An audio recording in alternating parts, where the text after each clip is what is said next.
주 안에서 사랑하는 구로동교회 교우 여러분, 그간 평안하셨습니까? 진짜 평안하셨습니까?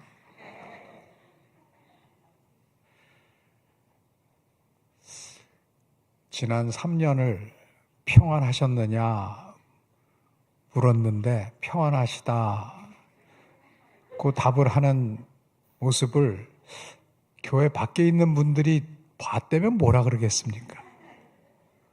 저 양반들 지난 3년이 평안했다고? 물론 우리가 편안하지는 못했습니다. 지난 3년 동안 편안하지는 못했죠. 그래도 평안하셨습니까? 라는 질문에 편안하지는 못했어도 그래도 평안했습니다. 라는 답을 할 수 있는 것은 우리가 주님을 의지하는 믿음, 우리가 비록 편안하지 못한 삶을 살았어도 그 와중에도 우리와 함께 하셨던 주님의 은혜, 주님의 사랑, 그것을 마음에 품고 있었기에 저와 여러분이 오늘 평안하셨습니까? 라는 질문에 그래도 아이고 하면서도 평안을 고백할 수 있었을 줄로 압니다. 지난 3년 하나님이 왜 우리에게 그런 시간을 허락해 주셨을까요? 오늘 이렇게 구로동교회 오랜만에 다시 와보니까 갑자기 옛날 생각이 나더라고요. 자꾸 라떼 생각나는 거 이거 별로 그런 건데 제가 처음에 구로동교회 왔을 때가 보니까 78년도인 것 같아요. 여러분 중에 우리 동기 목사 중에 김세권 목사가 아버님이 그때 돌아가셨어요. 그래갖고 여기 어디에 왔다가 뭐 이렇게 그때만 해도 하여튼 밤에 왔기 때문에 깜깜했던 것 같은데 하여튼 뭐 왔다가 또 교회에 와서 또 있고 좀 후에 김찬호 목사님 뵙고 뭐 그랬던 때가 78년도거든요. 그리고 오늘 오는데 바로 또 김경진 목사가 전화가 왔더라고요. 어디 가냐고, 어디 있냐고. 구로동교회 간다 그랬더니 깜짝 놀랐더라고요. 얘기 안 했거든요. 그래서 제가 안부는 전하겠다고 했습니다. 얼마나 오고 싶으시겠어요. 근데 이제 담임 목사는 한번 교회를 떠나면 다른 교회 담임이 되면 아무리 모교회라도 쉽지가 않죠. 우리가 그러나 어디에 있든지 서로의 평안을 비는 마음은 똑같습니다. 한 번 시작된 주 안에서의 관계, 세상에서는 인연이라고 하잖아요. 한 번 그렇게 연이 맺어진 다음에는 서로의 잘됨을 위해서 우리가 기도하고 바라는 것입니다. 그런데 지난 3년 사실 우리의 개인마다 상황은 다 달랐지만 그렇게 만만치 않았습니다. 그러면 왜 하나님께서 우리에게 그런 재난, 그 재난도 팬데믹, 전 세계적인 재난, 그냥 우리한테만 개인적으로 오는 고난이 아니라 전 세계적인 고난을 허락하셨을까? 이것은 참 의문 중에 의문입니다. 그리고 어느덧 어쨌든 아직 끝나지는 않았지만 이렇게 극복해 가면서 오늘 이렇게 마스크를 썼지만 그래도 만났고 식사도 하셨다는 얘기를 들었고 이렇게 오후 예배까지 모여서 예배 드리는 것 참 감사한데 이 감사와 함께 앞으로는 또 어떻게 될 것인가? 앞으로의 교회, 앞으로 우리 구로동교회는 팬데믹 이전의 교회와 이후의 구로동교회는 과연 무엇이 같고 무엇은 달라야 할까? 어찌 보면 지난 3년 동안 하나님께서 왜 코로나를 허락하셨을까?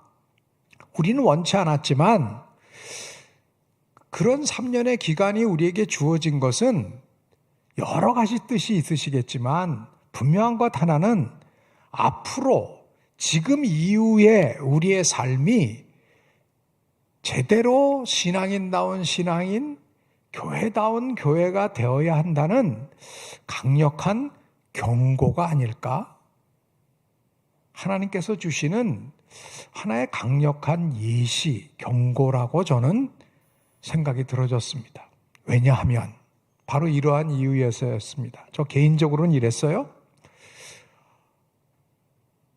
우리가 모여서 예배를 못 드린다는 것에 대해서 굉장히 답답했죠.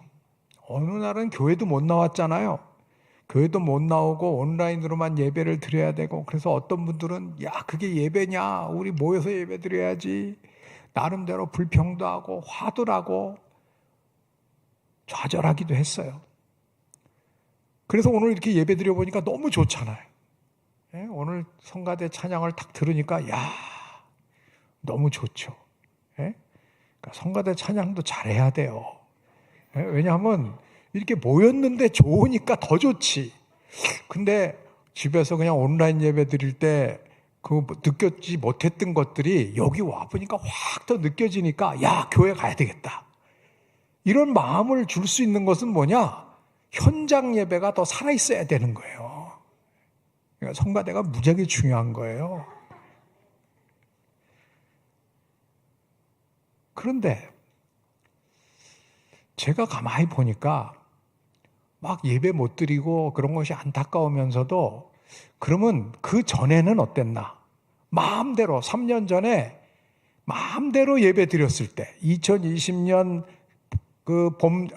겨울 전에, 2019년 이전에 우리가 아주 자유롭게 언제든지 와서 예배 드릴 수 있었을 때, 언제든지 찬양할 수 있었고, 마스크 안 쓰고도 막 찬양할 수 있었을 때, 기도 뜨겁게 할 수 있었을 때, 과연 얼마나 뜨겁게 찬양을 했나? 얼마나 예배 시간을 사모해서 신령과 진정으로 예배를 드렸나 생각해 보니까 참 죄송스럽더라고요.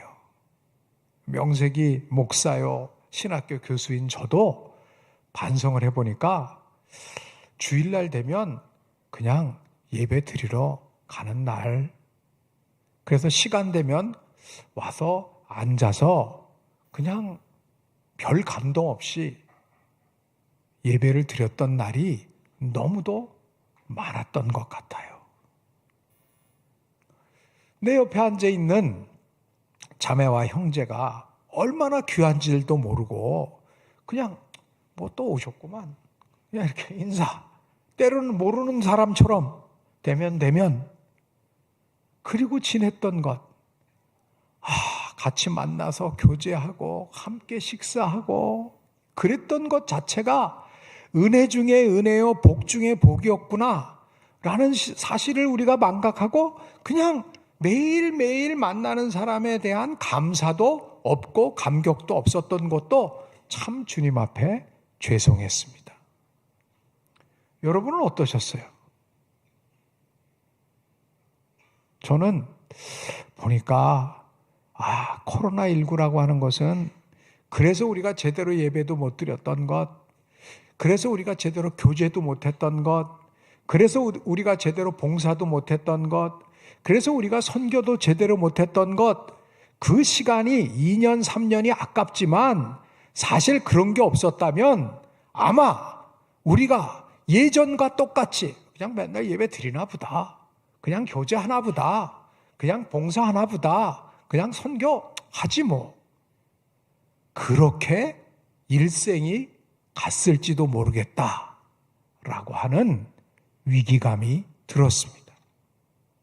우리는 코로나19의 지난 2, 3년간을 통해서 우리가 드리는 예배가 얼마나 뜨겁게 드려져야 되는지, 얼마나 신령과 진정으로 드려져야 되는 귀한 순간인지, 하나님께서 우리에게 허락하신 은혜의 선물인지를 새삼 깨닫게 되지 않았습니까? 이렇게 와서 함께 예배 드리는 것, 이것 자체가 큰 축복임을 깨닫게 되지 않았습니까? 성가대로 설 수 있다는 것, 같이 그 은혜를 나눌 수 있다는 것, 말씀을 듣고 교제하고 함께 지낼 수 있다는 것, 한 교회 공동체 회원으로서 함께 지낼 수 있다는 것, 선교할 수 있다는 것, 봉사할 수 있다는 것, 함께 엄청난 축복이다 라는 것을 하나님께서 우리에게 깨닫게 해주셨음에 또한 깊이 감사를 드립니다. 참 그런 게 감사해요. 또 한편으로 코로나19라고 하는 것은 우리에게 세상을 살아갈 때 예수 잘 믿는다는 것, 그거는 그냥 교회만 다니는 것, 그게 아니로구나. 이게 환경 문제도 심각한 거로구나. 이게 코로나19 같은 게 왜 생겼대요? 아직도 정확히 모르잖아요. 그렇지만 어쨌든 코로나19가 중국의 우한이라는 곳에서 발생한 것이라는 심증이 굳고, 또 그것도 그 시장 같은데 거기에 박쥐 같은 거, 그 박쥐에게 있었던 바이러스 같은 것들은 그냥 박쥐는 그 바이러스와 함께 살 수 있는데, 그 박쥐와 함께 있던 바이러스가 인간에게까지 전해진 것은 누가 간 거예요? 박쥐가 온 거예요? 우리가 간 거예요? 우리가 간 거죠. 그러니까 인간들이 하나님께서 이 세상을 만드시고 보시기에 심히 좋았더라 하시면서 잘 이 세상을, 아름다운 세상을 잘 보존해라, 잘 다스려라 라고 우리를 이 땅에 청지기로 세워주셨잖아요. 가드닝 하는, 이 다스리는 정원사로 우리를 세워주셨는데, 이거를 잘 가꾸지 않고 그냥 내 욕심을 위해서 다 파괴를 하게 된 거예요. 나름대로 자연은 자연대로 보존할 것은 보존하고 좀 지탱 가능한 개발을 해야 되는데, 그냥 무작위하게 탐욕스러운 개발을 하다 보니까 가지 말아야 될 것, 먹지 말아야 될 것까지도 다 건드리게 된 것 아니겠어요? 우리의 욕심, 우리의 탐욕, 그것이 결국은 우리에게 이러한 함께하지 못할 바이러스까지 함께하게 만들었고, 그것이 오늘의 이러한 재난을 가져온 원인임을 깨닫게 된다면, 이제부터는 우리가 하나님의 딸과 아들답게 살아간다는 것은 하나님을 사랑하는 만큼 이웃을 사랑하는 것이고, 이웃을 사랑한다는 것에는 자연도 들어가는 거로구나. 그러니까 환경보호 이런 것은 무슨 특별한 사람만이 아니라 특별히 신앙인들이 앞장서야 되는 거로구나 라는 것을 깊이 깨닫게 되었습니다. 요새 보니까 사회에서는 ESG라는 말을 많이 하더라고요. ESG. 여러분도 들어보셨죠? ESG. E는 환경이래요. Environment. 환경. S는 social. 사회적이고, G는 governance래요. 그러니까 무슨 말이냐면, 이 사회에서도 이제는 특별히 기업을 해도 사업을 해도 환경을 생각해야 된다. 돈을 벌어도 사회적 관계를 생각해야 된다. 물질만 추구해서는 안 된다. 그리고 무슨 기업을 하더라도 구조가 정책 결정 과정 같은 것들이 상당히 합리적이어야 된다.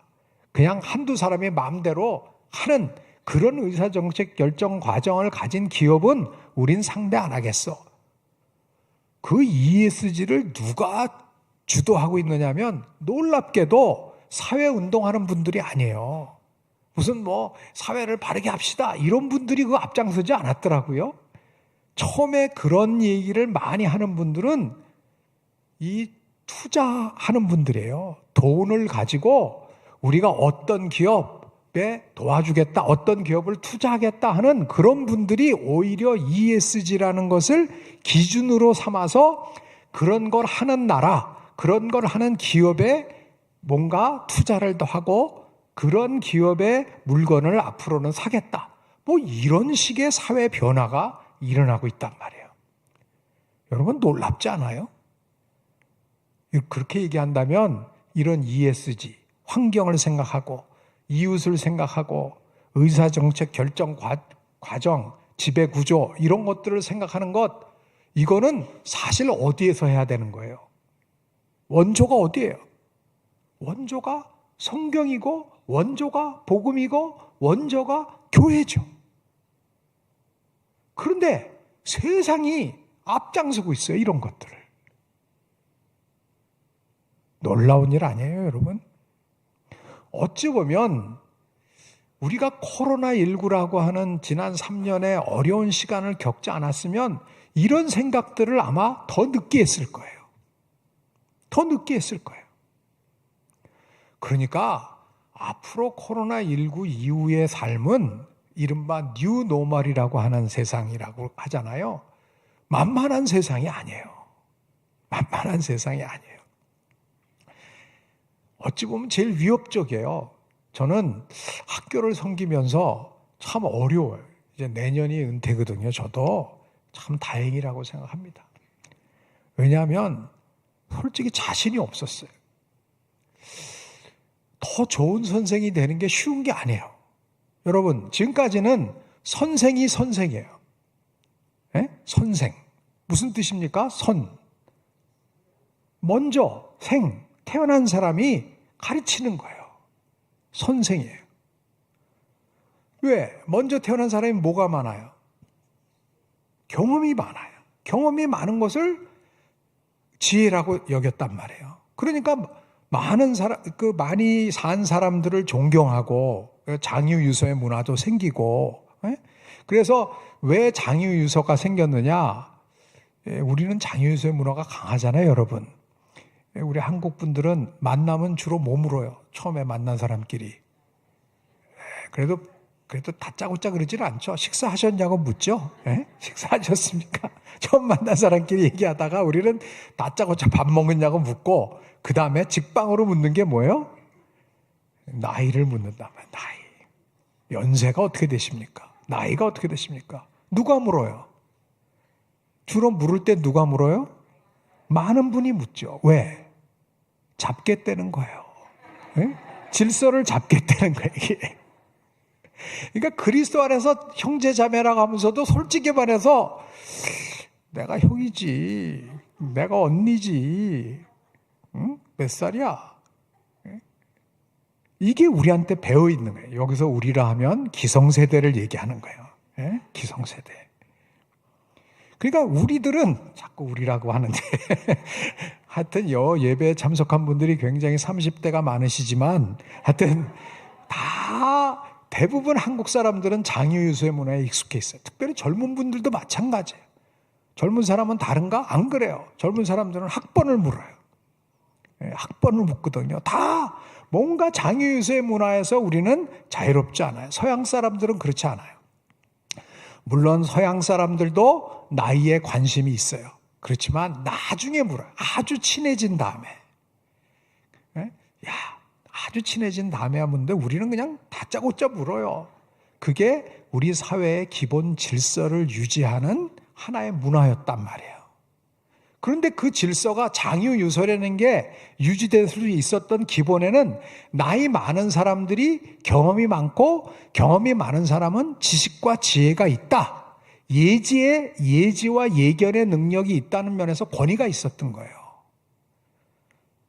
그런데 여러분, 뉴노멀이라고 하는 것은 그게 이제 본격적으로 바뀌게 되는 거예요. 여러분, 코로나19를 겪으면서 가장 달라진 게 뭐예요? 우리 사회에서? 가장 달라진 것 중에 하나는요, 온라인이에요. 온라인, 컴퓨터, 디지털. 이런 얘기 들으면 여러분 자신 있어져요? 없어져요? 이런 기계 앞에 서면 나날이 커져요? 작아져요? 우리는 점점 작아진단 말이에요. 그런데 우리가 아닌 걔네들은 점점 커져요. 점점. 우리 손주들이 아들, 딸은 물론이고 손주들이 훨씬 잘하죠. 걔네들 이것만 주면 그냥 다 만들죠. 우리는 잘 못해요. 왜?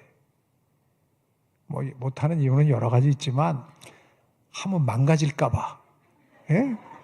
그런 것도 있는 거예요, 여러분. 우리가 모자라서 그런 게 아니라 기성세대들은 하도 귀한 세대를 살았기 때문에 물건을 잘못 건드렸다가 망가지면 혼났거든. 그러니까 TV, 라디오 이런 것도 함부로 못 만졌어요. 그거 만졌다 큰일 나. 기계는 귀하니까. 그러니까 그걸 라디오방, TV 고치는 데 가서 고쳤던 거예요. 시계 같은 거. 근데 지금은 망가지면 또 사면 되고. 바꾸면 되고. 그건 다 뭐냐면 젊은이들은 그래서 잘하는 거예요. 그러니까 여러분 너무 열등감 가지실 필요가 없어요. 그들이 그렇게 잘할 수 있는 건 다 누구 덕분이에요? 우리가 이 정도 대한민국을 만들어 놨기 때문에 경제적 여유가 생긴 거예요. 그러니까 어른들은 너무 못한다고 생각할 필요 없어요. 나이가 들면 못하는 게 당연한 거예요. 왜? 익숙치 않으니까. 그러나 너무 열등감을 가질 필요는 없지만 그러나 또 배우긴 배워야 돼요. 고집하면 안 돼요. 이제는 장애유서를 고집하면 안 돼요. 이제는 뭐예요? 선생이 되지 못하는 점들이 생겨나게 된 거예요. 더 많이. 후생가외라. 후생들이 나중에 태어난 사람들한테 우리가 이런 것들은 배워야 되는 거예요. 배워야 되는 거예요. 그러니까 말은 이렇게 하지만 선생은 힘든 거예요. 지금까지는 일방적으로 가르쳤는데 이제는 후생들한테 가르치려면 후생들이 보통 선생님들이 말을 많이 했단 말이에요. 정보를 전달하면 요새는 이런 거 하나에 다 들어있어요. 그러면 탁 틀어서 보면 여기 다 있는데 뭐 또 얘기해. 그래서 선생이 선생되기 어려운 시기가 되어서 이 뉴노멀이라는 시대, 뉴노멀은요 말 자체가 어려운 게 아니야. 뉴, 새롭고, 노멀, 기준, 새로운 기준, 새로운 표준, 새로운 기준이 생긴다는 거예요. 새로운 일상이 생긴다는 거예요. 말 자체는 좋아 보이지만 실제로 보면 두려운 거예요. 선생이면 선생일수록 나이가 들면 들수록 쉽지가 않아요. 여러분, 저도 공부할 만큼 했고 이른바 박사거든요. 예? 그런데 자신이 없다고요. 세상을 따라가려고 노력하면 노력할수록 쉽지가 않아요. 그러면 과연 앞으로의 교회는 어떻게 돼야 될까? 앞으로 우리는 어떻게 살아야 될까? 이런 것들이 그렇게 쉽지 않은 문제예요. 그냥 코로나 끝났다고 끝난 게 아니라 앞으로는 코로나 이전과 이후의 세상은 다르습니다. 코로나 이전에 했던 대로 코로나 이후에도 우리 교회는 옛날에 이렇게 은혜 받았으니까 지금 이렇게 하면 돼. 그렇게 하기 쉽지 않을 거예요.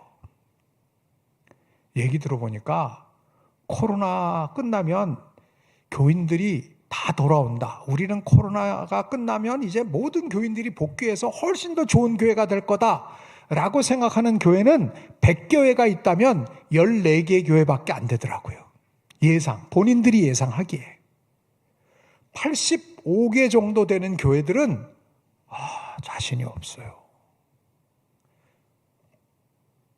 열정이 있는 분들, 교회에 열심히 있는 분들은 교회가 문이 열리게 되면 금방 복귀를 해요. 오늘 참석하신 여러분들을 포함해서 교회의 핵심, 열정 있는 분들은 오시죠. 그런데 우리가 더 안으로 섬겨야 될, 중심으로 섬겨야 될 약간 외곽에 있던 분들, 그 중에서도 40대 이하에 해당하는 분들 중에는 교회 복귀가 굉장히 늦어질 가능성이 많다고 보는 거예요. 내가 보니까 우리 구로동교회는 예외가 되길 바라요. 예외가 될 것이고, 오늘 보니까 우리 애기들이 같이, 자기들 또 애기라 그러면 기분 나빠겠지만 하여튼 우리 젊은 피들이 같이 있으니까 너무 좋더라고요. 그런 거 자체가 귀한 거예요, 지금은.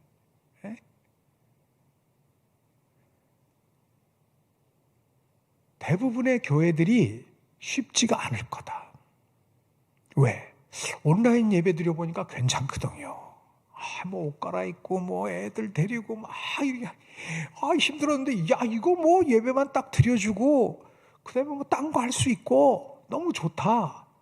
요런 거에 익숙한 40대 이하의 소위 디지털 세대들은 점점 교회 복귀가 늦어질 수가 있어요. 그들의 자녀들, 유아부, 유치부, 유년부, 여기가 더 큰일인 거예요, 지금. 지금 20대 이하는요, 교회에 대해서 긍정적인 경험을 해볼 수 있는 기회를 가지질 못했어요. 여기 있는 여러분들은 거의 다 그래도 옛날에 교회에서 좋은 경험들이 너무 많아요.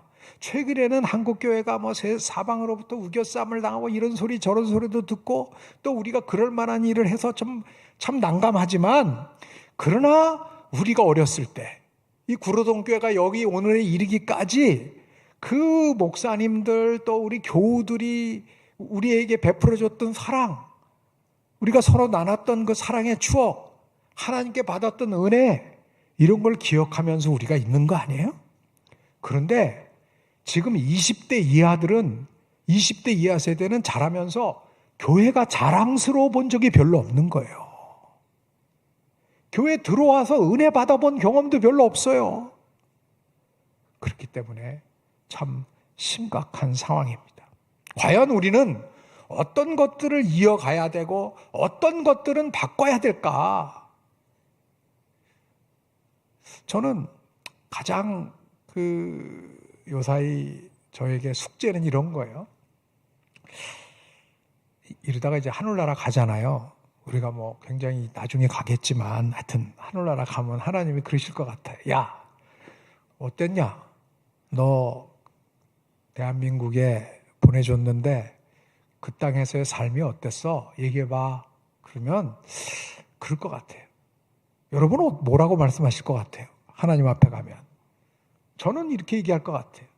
하나님, 신나게 살다 왔습니다. 감사합니다. 저희가 진짜 저 어렸을 때만 해도 우리나라 무지하게 가난하고 무지하게 못 살고 무지하게 민주주의도 아니었습니다. 그래서 저 대학 때까지 내가 왜 이 나라에 태어났나 고민이 많았습니다.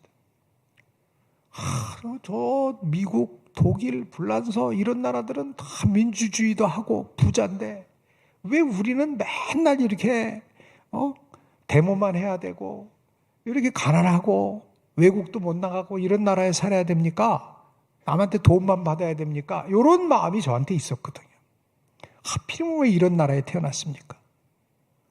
그런데 이게 1970년대까지 그랬는데 70년대 중반 이후 80년 들어서면서 바뀌기 시작해갖고 80년 후반부터는 이제는 남의 나라를 돕는 나라가 됐고, 하나님 진짜 복음에 불모지었던 나라에 교회가 이렇게 많이 쓰고 왜 이렇게 신앙인들이 많아? 불평하는 사람이 생길 정도로 교회가 많아졌고, 민족 복음화 어디 가서나 선교했고, 세계 선교 전 세계에 그냥 가서 선교를 했단 말이죠.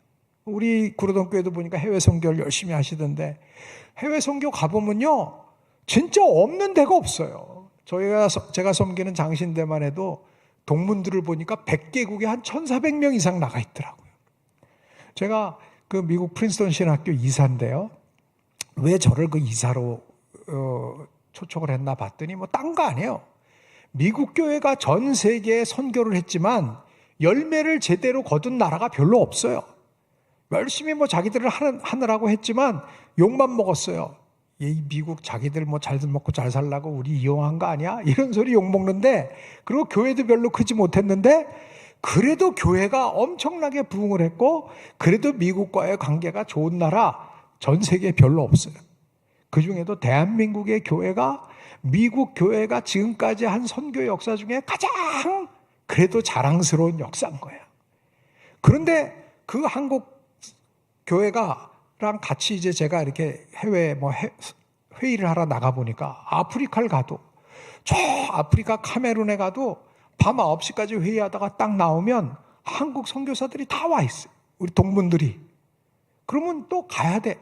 밤 9시에 회의 끝났지만 가서 또 김치찌개 먹으면서 그동안에 선교 얘기 다 듣고, 좀 몸은 피곤하지만 새벽까지 얘기 듣다가 와서 이제 아침에 회의 들어가면요, 더 놀라운 건 뭐냐면 그게 아프리카였건 자카르타였건 저 상파울로 브라질이었건 어디 가나 그런 일들이 반복되고, 거기에서 일어나는 일들을 듣고 나면 그 다음에 가서 회의 때 제가 얘기를 하면 다들 놀라는 거예요. 그래서 그 사람들이 이렇게 얘기를 해요. 야, 너희는 CIA냐? 어떻게 각 나라에 다 사람들이 있고 요원들이 있고 그들이 정보가 어떻게 그렇게 정확하냐?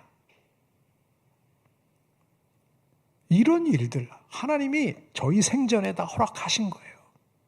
하나님 신나게 살다 왔습니다. 감사합니다. 여러분 그렇지 않아요? 지금 대한민국 여권 갖고 전 세계에 가면요, 미국 여권보다 더 세요. 옛날에는 미국 여권, 파란 거 독수리 여권 가진 게 무슨 로마 시민권 가진 것 같이 그랬어요. 예? 80년대 초반까지만 해도. 지금은 미국 여권 가지고 가면 여기저기서 눈치 봐야 돼. 대한민국 여권이 훨씬 세요. 전 세계에서 2위잖아요, 지금. 여권 파워가. 하나님, 감사합니다. 진짜 신나게 살다 와서 복 주셔서 교회도 세우고 저희가 진짜 한번 신나게 선교하다 왔습니다. 그러면 주님이 그러실 것 같아요. 야, 근데 너희들은 그랬는데 쟤네들은 왜 저래? 너희 딸, 아들, 너희 손자, 손녀들, 대한민국의 교회 지금 왜 저 모양이야? 라고 말하시면 참 주님 앞에 죄송스러울 것 같아요. 여러분, 뉴 노멀의 시대, 이제 새로운 세상이 펼쳐지는데 우리에게는 우리가 하늘나라 갈 때까지 하나님 앞에 가서 제대로 말씀드릴 과제가 남아있다고 저는 믿습니다. 그것은 뭐냐? 오늘 사도 바울을 통해서 주시는 말씀처럼 지금까지 드렸던 예배, 무엇보다 예배가 중요한데 지금까지 드렸던 예배가 제가 반성했던 것처럼 회개했던 것처럼 우리가 지금까지 가만히 보니까 너무 입술로만 드리는 예배가 많았어요. 몸만 왔다 갔다 하고 입술로만 드리는 거예요. 그런데 지금 주님께서 뭐라고 말씀하시냐면 너희의 몸을 입술만이 아니라 너희의 몸, 이게 원어 성경에 보면 몸 하나, 제 몸, 여러분 몸 하나하나 몸들을 하나님이 기뻐 받으시는 거룩한 산 제물로 드리라. 이건 무슨 뜻입니까? 우리의 몸들을 하나님이 기뻐 받으시는 거룩한 산 제물로 드리라는 것은 입술로만의 예배, 립 서비스만이 아니라 삶으로 드려지는 예배가 돼야 된다는 뜻이 아니겠습니까? 삶으로 드려지는 예배. 우리가 지금까지는 일요일을 거룩한 주일로 구별을 해서 이렇게 모여서 예배를 열심히 드렸습니다. 그런데 주님께서 원하시는 것은 이번에 우리가 온라인 예배 드려보니까 알겠잖아요. 일요일만이 아니라 우리 주님은 월요일부터 토요일까지도 주님으로 인정받길 원하시는 거예요. 주일 성수, 뉴 노멀의 시대에 달라져야 될 것 중에 하나는 주일 성수에 대한 생각이에요. 지금까지는 주일 성수 하면은 어떻게 생각해요? 주일을, 일요일을 거룩히 구별해서 하나님 앞에 집중해서 교회 중심으로 생활을 한다. 이게 지금까지의 생각이었어요. 이거 지켜야 될 한국교회의 귀중한 전통입니다. 그렇지만 여러분, 요번에 보니까 어때요? 일요일만 예배 갖고는 안 되는 거예요. 일요일만 교인같이 살아서는 안 되는 거예요. 월요일부터 토요일까지도 주님을 주님으로 인정하는 삶을 살아야 된다는 거예요. 여러분, 맥도날드라는 그 햄버거 체인 아시잖아요. 거기 이제 그 창시자가 레이 크록스라는 사람이에요. 창시자는 아니에요.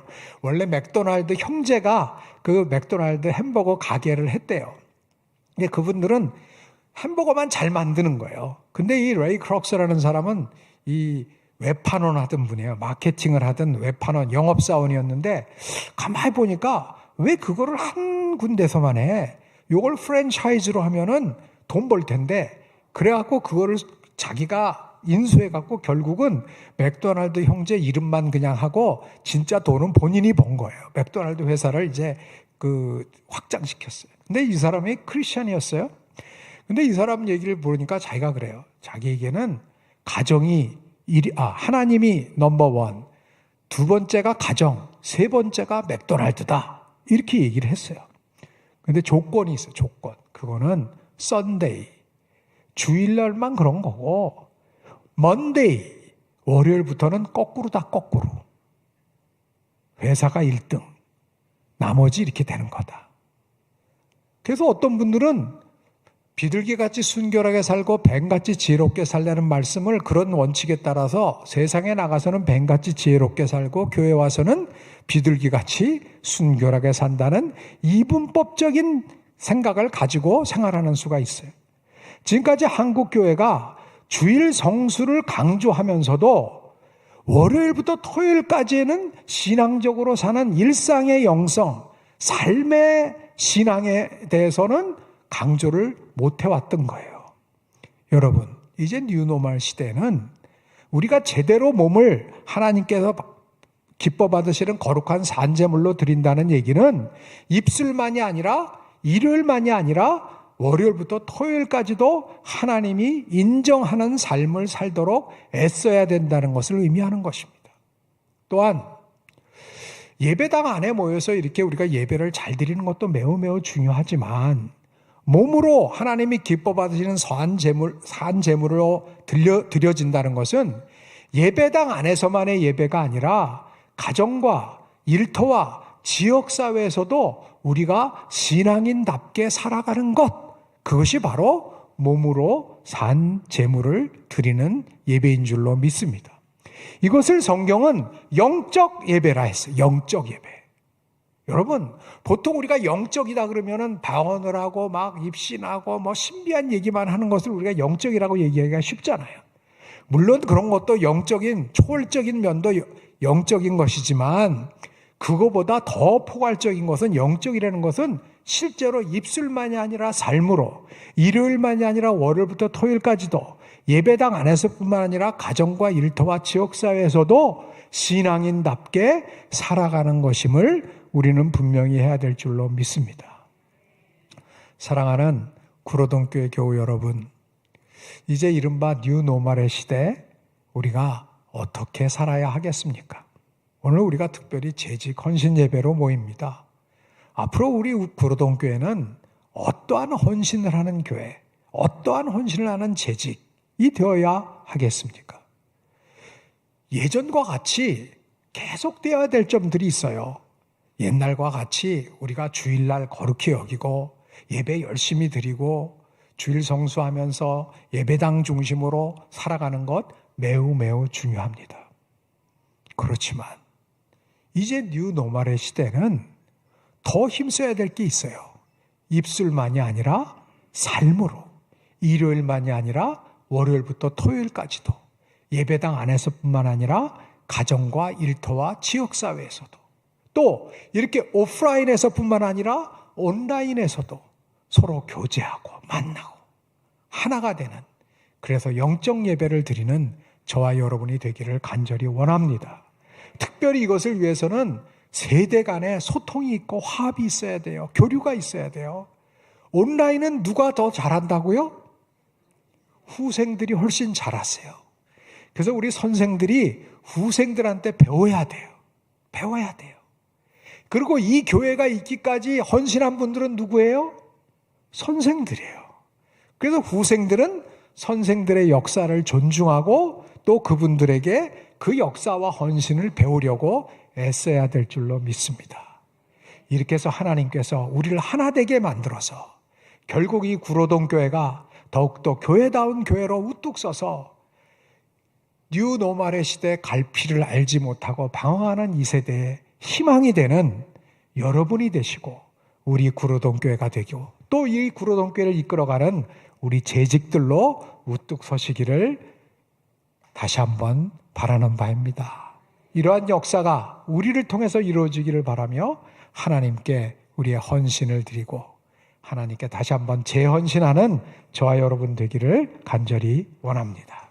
하나님 감사합니다. 주께서 저희를 사랑해 주셔서 영적 예배로 불러주시니 이제부터 더욱더 하나님 앞에 신앙인다운 신앙인, 교회다운 교회 세워가는 저희들 되게 하여 주시옵소서. 모든 말씀 우리 주 예수 그리스도 이름으로 기도드립니다. 아멘.